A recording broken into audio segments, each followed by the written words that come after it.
आप सभी विद्यार्थियों का हमारे YouTube चैनल पर स्वागत है।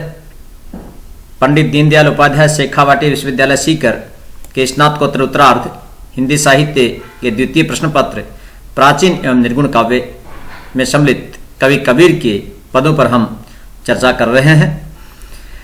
और आज पाठ्यक्रम की दृष्टि से देखा जाए तो हमारा पदक्रम संख्या 18 है। तो आइए पहले इस पद का हम वाचन करते हैं और उसके पश्चात इसकी व्याख्या को हम समझेंगे। विद्यार्थियों, आप जानते हैं कबीर किसी परिचय के मोहताज नहीं हैं। निर्गुण भक्ति काव्य में अगर देखें तो संत कबीर एक ऐसे संत के रूप में हैं जो निर्भीक हैं और जो खरी खरी बात कहने वाले हैं, जिन्होंने उस समय प्रचलित पाखंड, अनाचार आदि का घोर विरोध किया और इन्होंने मनुष्य को, मानव को एक रास्ता दिखलाया, सत्य का मार्ग, जिस पर चलकर के वह ईश्वर को प्राप्त कर सकता है। एक ऐसे भक्ति का मार्ग जहां पर पाखंड नहीं है, जहां पर कोई दिखावा नहीं है। तो कबीर एक ऐसे मार्ग का अनुसरण करने को कहते हैं जहां पर फालतू का दिखावा नहीं हो, छल नहीं हो, कपट नहीं हो, प्रपंच नहीं हो, और उस रास्ते पर चलकर अपनी आत्मा को, अपने मन को पवित्र करके उस ईश्वर को प्राप्त कर पाए। कबीर ऐसे मार्ग का अनुसरण करने की बात करते हैं। प्रस्तुत पद आचार्य हजारे प्रसाद द्विवेदी जी द्वारा संपादित कबीर वाणी से लिया गया है और इस पद में भी कबीर शील, संतोष, पवित्र कर्म आदि की बात करते हैं। विद्यार्थियों, कबीर के लिए ईश्वर का भजन या भक्ति केवल नाम नहीं है। कबीर का मानना है कि केवल नाम लेने से कुछ भी नहीं होता। अगर अंतरतम में प्रेम नहीं है, अगर शील नहीं है, अगर संतोष नहीं है, अगर उस ईश्वर से प्रेम नहीं है, तो कोई भी व्यक्ति उस ईश्वर को प्राप्त नहीं कर सकता। उस ईश्वर को प्राप्त करने के लिए अंतरतम में प्रेम की आवश्यकता है। मनुष्य को पवित्र कर्म करने की आवश्यकता है। कबीर कर्मों की पवित्रता पर विशेष बल देते हैं। आचरण पवित्र हो, यह बात कबीर बहुत से पदों में कहते हैं। प्रस्तुत पद में भी कबीर ईश्वर को प्राप्त करने के लिए विविध विधियों के साथ ही मनुष्य को कर्म की पवित्रता और हृदय में प्रेम की आवश्यकता पर बल देते हैं। तो आइए समझते हैं इस पद की व्याख्या को। शील संतोष सदा समदृष्टि, रहनी गहनी में पूरा, ताके दर्श परम भय भाजे, होई क्लेश सब दूरा। कबीरदास कहते हैं कि अरे साधु, अरे मनुष्य, शील संतोष सदा समदृष्टि, जो शील को, संतोष को और समदृष्टि को अपनाओ। यानी कबीर शील, संतोष और समदृष्टि को अपनाने की बात करते हैं। रहने गहने में पूरा और रहनी रहन सहन, रहनी गहनी रहन सहन में पूरा, इसको ठीक करने की बात करते हैं। रहन सहन को ठीक करने की, यानी दिनचर्या को सुव्यवस्थित रखने की बात करते हैं। अपने आचरण को पवित्र रखने की बात करते हैं। तो कबीर कहते हैं शील रखिए, संतोष धारण कीजिए, समदृष्टि रखिए। समदृष्टि सभी को समान रूप से देखना, न कोई उच्च है न कोई निम्न है, न कोई हिंदू है, न कोई मुस्लिम है, सभी मनुष्य हैं, सभी समान हैं। देखिए, कबीर ने बहुत से पदों में इस बात का चित्रण किया है कि सभी मनुष्य समान हैं और सभी उसी परमपिता परमेश्वर के अंश हैं, किसी में कोई भी भेद नहीं है। और आचरण की पवित्रता पर भी बल दिया है। प्रस्तुत पद में भी, प्रस्तुत पंक्ति में भी इसी बात को दोहराते हैं। शील संतोष सदा समदृष्टि रहने गहने में पूरा। शील रखिए, संतोष धारण कीजिए और सदा समदृष्टि रखिए और अपने आचरण को पवित्र रखिए, अपनी दिनचर्या को व्यवस्थित रखिए। और ताके दर्श परम भय भाजे, होई क्लेश सब दूरा। जिसके दर्शन से, उस परमेश्वर के दर्शन से परम भय भाजे, सभी भय दूर हो जाते हैं। होई क्लेश सब दूरा, और जितने भी कष्ट हैं, जितने भी क्लेश हैं, जो भी सांसारिक व्याधियां हैं, जो भी सांसारिक क्लेश हैं, जो काम है, क्रोध है, मद, लोभ, मोह, ईर्षा, द्वेष, छल, कपट, प्रपंच आदि सभी दूर हो जाते हैं। तो उस ईश्वर के दर्शन से यानी उस किसकी भक्ति कीजिए? उस परमपिता परमेश्वर की भक्ति कीजिए, उसमें अपने आप को अनुरक्त कीजिए, जिसके दर्शन से, जिसकी भक्ति से जो भय है वह समाप्त हो जाता है। देखिए, कबीर ने भय का जिक्र अन्य पदों में भी किया है। एक पद की अगर मैं चर्चा करूं, मृत्यु से कौन नहीं डरता, परंतु कबीर ने मृत्यु को भी आनंद के रूप में लिया है।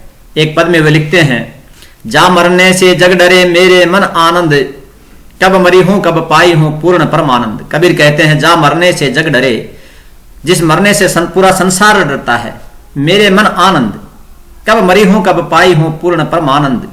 मैं कब मरूंगा, कब मृत्यु को प्राप्त होऊंगा और कब उस पूर्ण परमानंद को प्राप्त करूंगा। तो कबीर भय नहीं, कबीर को किसी बात का भय नहीं है।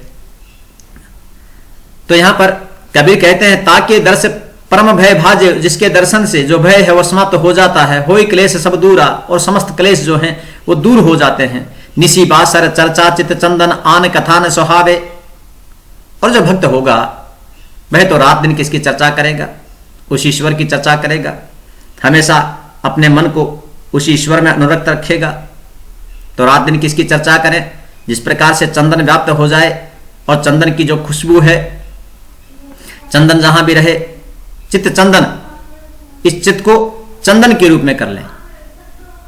चित्त में चंदन के समान उसकी खुशबू रची रहे, उसकी खुशबू रमी रहे।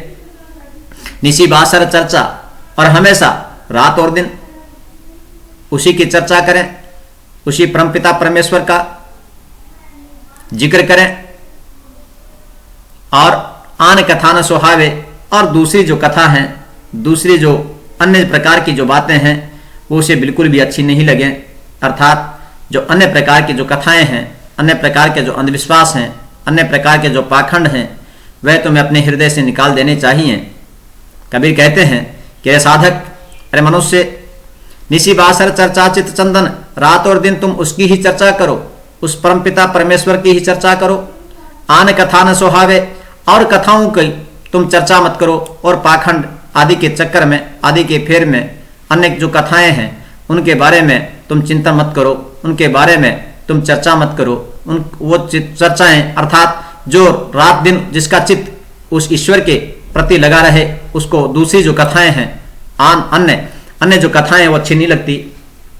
करने धरने संगीत गावे, प्रेम रंग उड़ावे। और ऐसा जो साधक है वह अपने कर्म से करने धरने संगीत गावे, वह तो अपने करने में, अपने कर्म में अच्छे कर्म करते हुए, वह तो अपने जीवन में अच्छे कर्म करते हुए भक्ति रूपी संगीत गाता है और प्रेम रंग उड़ावे, और प्रेम रूपी जो रंग है वह उड़ाता रहता है। अर्थात वह तो पूरी तरह से प्रेम के रंग में रंग जाता है, वह तो इस प्रेम को ही गाता रहता है, वह हमेशा इस प्रेम में ही निमग्न रहता है। राग स्वरूप अखंडित अविचल निर्भय बेपरवाही। और ऐसा जो मनुष्य है, ऐसा जो साधक है, वह राग स्वरूप अखंडित अविचल निर्भय बेपरवाही, वह राग से, स्वरूप से अखंडित, अविचल, निर्भय, बेपरवाही। कबीर कहते हैं कि वह व्यक्ति तो राग स्वरूप में अखंडित, अविचल, वह अखंडित रहता है, अविचल रहता है, विचलित नहीं होता, वह निर्भय होता है, और बेपरवाही, वह तो बेपरवाह रहता है। बेपरवाह का तात्पर्य यहाँ पर यह है कि वह तो सांसारिक जो कष्ट हैं उनसे बेपरवाह हो जाता है, अर्थात वे सांसारिक जो कष्ट हैं, जो क्लेश हैं, वे उसको स्पर्श नहीं कर सकते, वे उसको छू भी नहीं सकते, इसलिए वह निश्चिंत हो जाता है। जो ईश्वर से प्रेम करता है, जो साधक ईश्वर से प्रेम करता है, वह उस ईश्वर के, उस प्रेम के, उस राग के वशीभूत, उस राग के कारण से वह अखंडित, अविचल, निर्भय और निश्चिंत हो जाता है। कहे कबीर ताही पग परसो, कहे कबीर ताही पग परसो, घट घट सब सुखदाई। कबीर कहते हैं कि तुम उसी के पग परसो, उसी के चरण स्पर्श करो, जो घट घट सब सुखदाई, जो प्रत्येक घट को, जो घट घट में जो निवास करता है, जो सभी को प्रसन्न रखता है, सभी को सुख देता है, जो सभी का सुखदाता है। कहे कबीर ताही पग परसो, घट घट सब सुखदाई, जो घट घट का वासी है। हमने पहले भी चर्चा की अन्य पदों में भी कि कबीर उस ईश्वर को घट घट का वासी मानते हैं। उनका मत है कि ईश्वर प्रत्येक घट में निवास करता है, प्रत्येक मनुष्य के अंतरतम में निवास करता है। सृष्टि का प्रत्येक प्राणी उसी का अंश है, सृष्टि के कण कण में वही ईश्वर निवास करता है।